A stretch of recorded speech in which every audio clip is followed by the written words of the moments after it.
నమస్తే. ఈరోజు దేశవ్యాప్తంగా సంచలనమైనటువంటి వార్తను మనం చూడటం అనేది జరుగుతున్నది. దేశంలో జరుగుతున్నటువంటి సంఘటనల దృష్ట్యా ఏమిటి అంటే, గత సంవత్సరం మే నెలలో మన సుప్రీంకోర్టు ప్రధాన న్యాయమూర్తి అయినటువంటి ఒక నిరుద్యోగులను ఉద్దేశించి ఒక వ్యాఖ్యను చేయటం అనేది జరిగింది. జస్టిస్ సూర్యకాంత్ ఏంటిదంటే, ఈ బద్ధకస్తులైనటువంటి నిరుద్యోగులు ఈ సెల్ ఫోన్లు పట్టుకొని సోషల్ మీడియా వేదికగా, లేకపోతే ఏంటిది మన రైట్ టు ఇన్ఫర్మేషన్ యాక్ట్ను పెట్టుకొని అడ్డం పెట్టుకొని ఈ వ్యవస్థలను పని చేయకుండా పరాన్న జీవులుగా ఇతరుల మీద ఆధారపడి బ్రతికేటువంటి వ్యక్తులుగా ఉన్నారు ఈ దేశంలో ఉన్నటువంటి యువత. నిరుద్యోగం అనేటువంటి ఒక వ్యాఖ్య చేయటం జరిగింది. వీళ్ళంతా బొద్దింకల్లా, ఇళ్లలో బొద్దింకల్లా వీళ్ళు పడి జీవిస్తున్నారు అనేటువంటి విషయాన్ని జస్టిస్ సూర్యకాంత్ గారు ప్రకటన చేయడం జరిగింది. ఆయన నిరుద్యోగులను ఉద్దేశించి ప్రకటించినటువంటి మరుక్షణమే కొద్ది గంటల్లోనే అక్కడ ఉన్నటువంటి నిరుద్యోగ యువత, మేము బొద్దింకల్లా పరాన్న జీవులుగా జీవిస్తున్నామా, అయితే మాదేందో, మా శక్తి ఏందో, మా యువత ఏందో అది చూపెడతామనేటువంటి ఉద్దేశంతో కాక్రోచ్ జనతా పార్టీని కాక్రోచ్ జనతా పార్టీ అనేటువంటి ఒక వెబ్సైట్ను ప్రారంభించారు సోషల్ మీడియాలో. ఆ ప్రారంభించినటువంటి కొద్ది గంటల్లోనే లక్షల మంది, వేల మంది దానికి సంబంధించి ఫాలోవర్స్ పెరగటం అనేది జరిగింది. ఈ క్రమంలో ఏం జరిగింది అంటే, నీట్ పేపర్ లీకేజీ జరిగి దాదాపు 20-30 మంది విద్యార్థులు చనిపోవటం అనేది జరిగింది. అంటే ఎంతో పకడ్బందీగా నిర్వహించాల్సినటువంటి ఒక ఎగ్జామ్ను పేపర్ లీకేజీ చేసి అక్కడ ఉన్నటువంటి పెద్దల అండతోటి డబ్బులు చేతులు మారి ఇక్కడ విద్యార్థుల యొక్క భవిష్యత్తును నాశనం చేస్తున్నారు. ఈ వ్యవస్థలు మొత్తం వినాశనం అయిపోయినాయి అనేటువంటి దృష్టిలో ఇక్కడ ఉన్నటువంటి ఆ కాక్రోచ్ జనతా పార్టీ సంబంధించి ఆ వెబ్సైట్ను ప్రారంభించినటువంటి అభిజిత్ దీప్కే అనేట ఆయన ఏం చేశాడు అంటే, దీనిపైన ఒక ఉద్యమం తీవ్ర రూపం దాల్చాలి, మన నిరుద్యోగ పవర్ ఏంటో చూపించాలి అనేటువంటి ఉద్దేశంలో భాగంగా గత 15 రోజుల నుంచి ఢిల్లీ జంతర్ మంతర్ వద్ద వీళ్ళు దీక్షలు చేపట్టడం అనేది, నిరసనలు చేపట్టడం అనేది జరిగింది.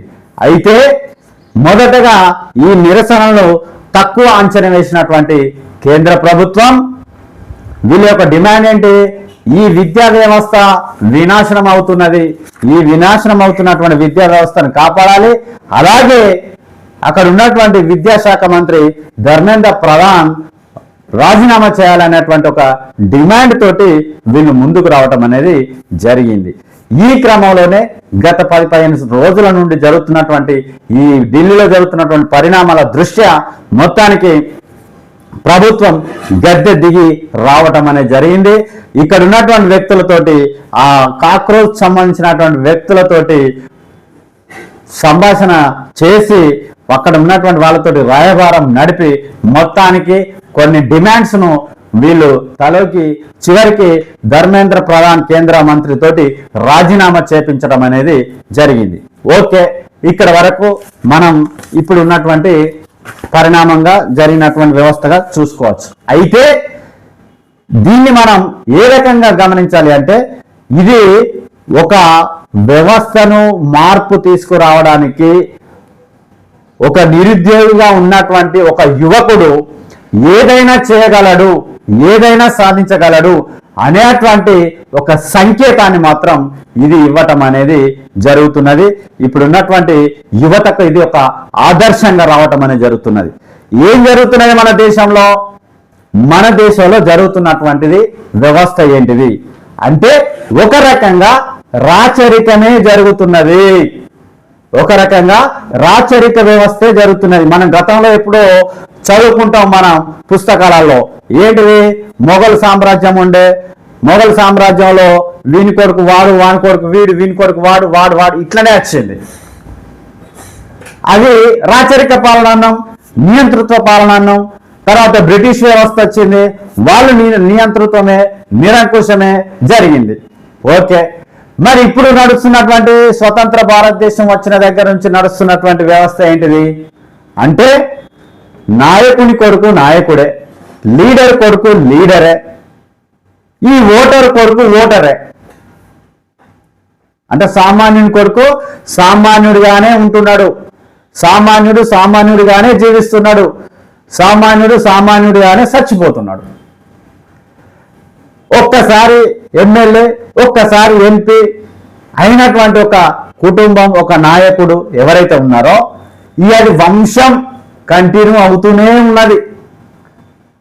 ఆ లీడర్ పోతే తండ్రి పోతే కొడుకు, కొడుకు పోతే నెక్స్ట్ మూడో తరం మనవడు.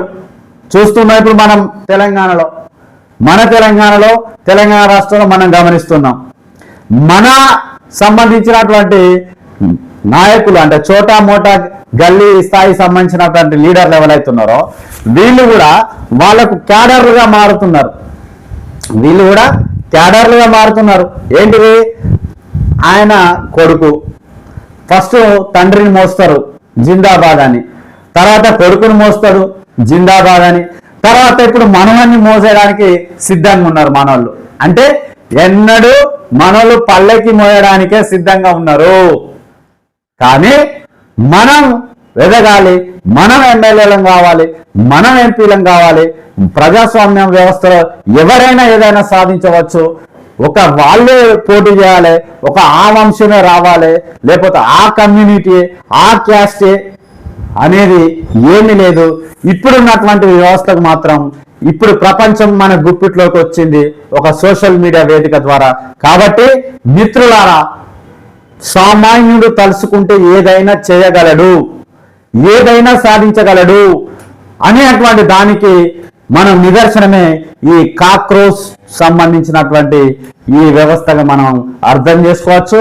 దీంట్లో ఎవరు కోటీశ్వరులు లేరు, దీంట్లో ఎవరు లీడర్ల కొడుకులు లేరు, దీంట్లో ఎవరు ఈ యొక్క వ్యవస్థ నడిపించడానికి ఎవరు వేల కోట్లు ఫండింగ్ చేయడం అనేది లేదు, దాని వెనకాల ఎవరు పెట్టుబడిదారులు లేరు అనేటువంటి విషయాన్ని మనం గమనించాలి. అంటే సామాన్యుడు తలుసుకుంటే ఏదైనా సాధించగలడు అనేటువంటి దానికి నిదర్శనంగా ఈరోజు కేంద్ర మంత్రి రాజీనామాను మనం చెప్పుకోవడం అనేది జరుగుతూ ఉంటది. ఇది ఒక శుభ పరిణామంగా దేశంలో ఇది ఒక శుభ పరిణామంగా మనం చెప్పుకోవచ్చు.